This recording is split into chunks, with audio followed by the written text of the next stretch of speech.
പാലയൂർ പള്ളി പണ്ട് ശിവക്ഷേത്രമായിരുന്നു എന്ന ഹിന്ദു ഐക്യവേദി സംസ്ഥാന നേതാവിന്റെ വിവാദ പ്രസ്താവനയ്ക്കെതിരെ തൃശൂർ MP TN പ്രതാപൻ പരസ്യമായി രംഗത്ത്.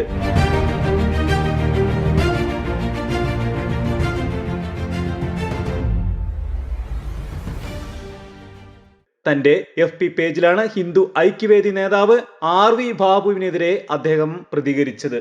ചരിത്രവും വസ്തുതയും അറിയാത്തവരും രാജ്യത്ത് വർഗീയ ചേരിതിരിവുകൾ ഉണ്ടാക്കി മുതലെടുപ്പ് നടത്താൻ ആഗ്രഹിക്കുന്നവരാണ് പാലയൂർ സെന്റ് തോമസ് തീർത്ഥാടന കേന്ദ്രത്തിന് നേരെയും തൃശൂർ പുത്തമ്പള്ളിക്ക് എതിരെയും ഭീഷണിയുമായി വന്നിരിക്കുന്നത്.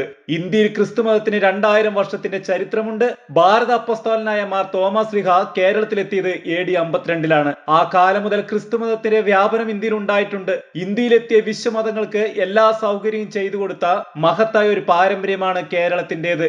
ഭാരതത്തിലെ ക്രിസ്തുമത പ്രചാരത്തിന്റെയും സഭാചരിത്രത്തിന്റെയും ഏറ്റവും പ്രധാനപ്പെട്ട നാഴികക്കല്ലായ പാലയൂർ പള്ളി ഇന്ത്യയിലെ ആദ്യ ക്രൈസ്തവ ദേവാലയങ്ങളിൽ ഒന്നാണ്.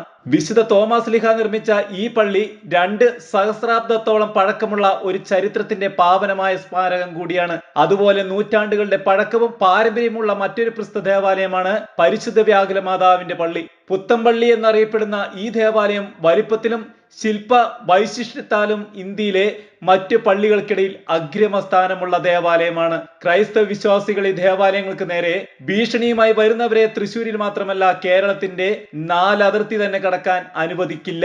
നാനാജാതി മതസ്ഥർ ഒന്നിച്ചു കഴിയുന്ന ഉത്സവങ്ങളും ആഘോഷങ്ങളും ഒരുമിച്ച് നടത്തുന്ന സ്നേഹത്തിന്റെ ഭൂമികയായ നമ്മുടെ നാട്ടിൽ അപരവിദ്വേഷത്തിന്റെ വെറുപ്പ് വരുത്തി പരസ്പരം തമ്മിലടിപ്പിക്കുവാൻ ശ്രമിക്കുന്നവർക്കെതിരെ ഓരോ ജനാധിപത്യ വിശ്വാസിയും ജാഗ്രത പുലർത്തണം.